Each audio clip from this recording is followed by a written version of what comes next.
من وراث أرميا النبي بركاته على جميعنا. أنا هو الرجل الذي رأى المذلة أتى علي بقضيب غضبه وقادني وصيرني في الظلمة لا في النور. والآن رد يده علي النهار كله، أبلى لحمي وجلدي وسحق عظامي، أحاط بي ونكس رأسي وأذلني وأجلسني في مواضع مظلمة مثل الموتى منذ القدم.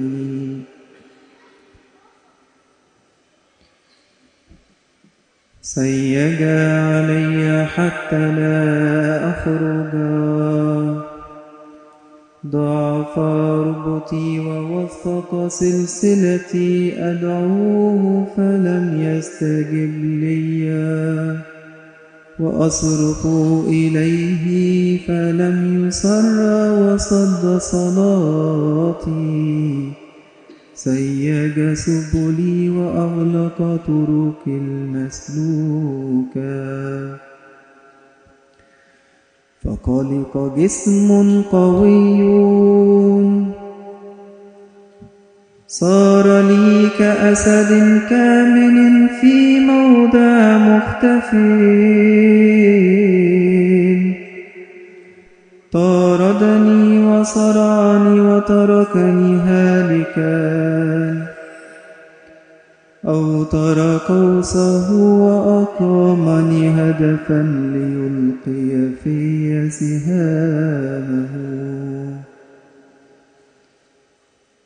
أدخل في كليتي نبال جعبته، صرت أضحوكة لكل شعب وأغنية لهم النهار كله. جرعني الحنظل وأسكرني من العلقم، هتم بالحصى أسناني وأطعمني الرماد وأبعد نفسي عن السلام، ونسيت خيراتي وباد أقلومي ورجائي من الرب. أذكر بؤسي وشقائي ولفسنتين والمرار التي لم تبرح من ذاكرتي. هذا ما تردده نفسي فيا وأشعر به في قلبي. من أجل ذلك تمسك بمراحم الرب، لأنه لم يتركني عانه، لأن رأفته لا تزول على ممر الشهور والأيام كلها. ارحم يا رب في فنائنا، لأن رأفتك لا تفرغ، هي جديدة في كل صباح، وعظيم هو إيمانك. قالت نفسي نصيبي هو الرب، فلذلك أرجوه. صالح هو الرب للذين يترجونه، طيب هو للنفس التي تطلبه وتتوقع بسكوت خلاص الرب. جيد للرجل أن يحمل يحمل النير منذ صبائه.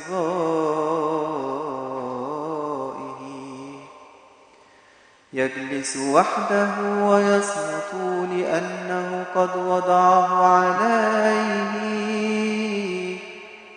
يجعل في التراب فمه لعله يجد رجاء. يميل خده لمن يلطمه ويشبع تعييرا.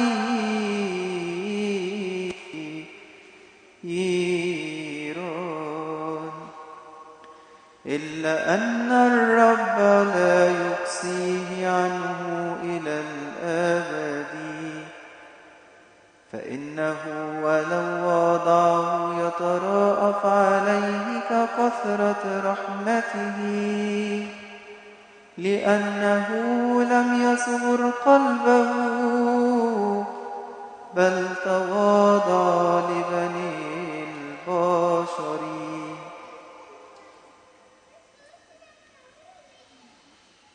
ليذل تحت قدميه جميع المرتبطين بالأرض،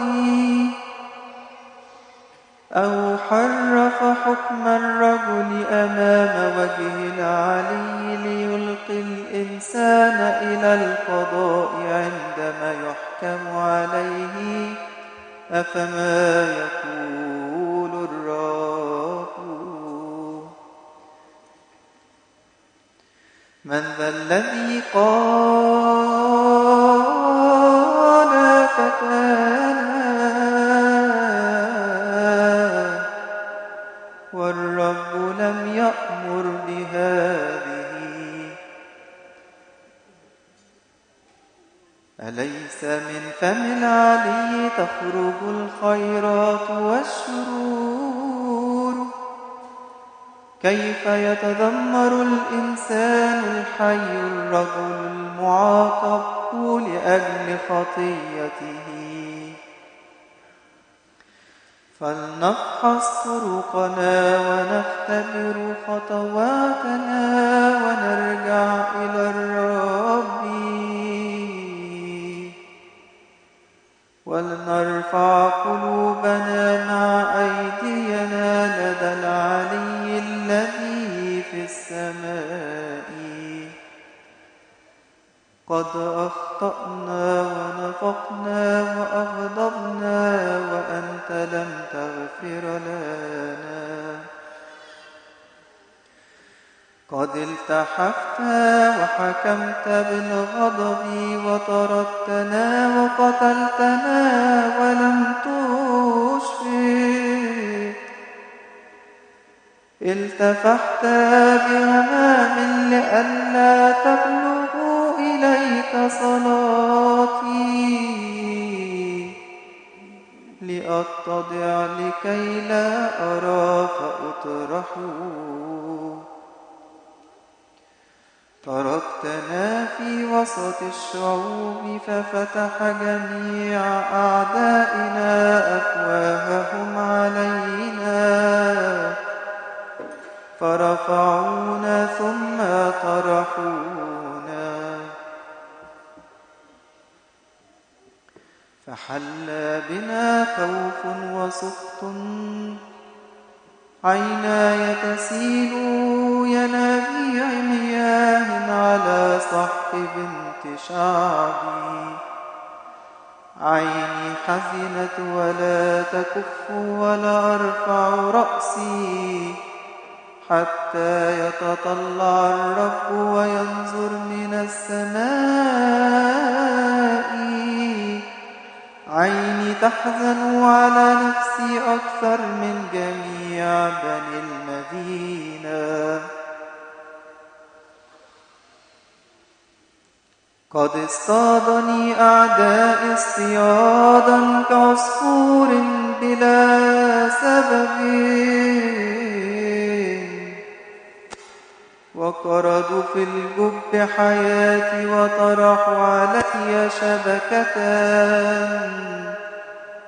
فاضت المياه فوق رأسي وقلت إنه تركني عنه. صرخت باسمك يا رب من جب سفلي، فسمعت صوتي. لا تمل أذنك عن طلبتي في اليوم الذي صرخت إليك. اقتربت من معونتي وقلت لي لا تخاف.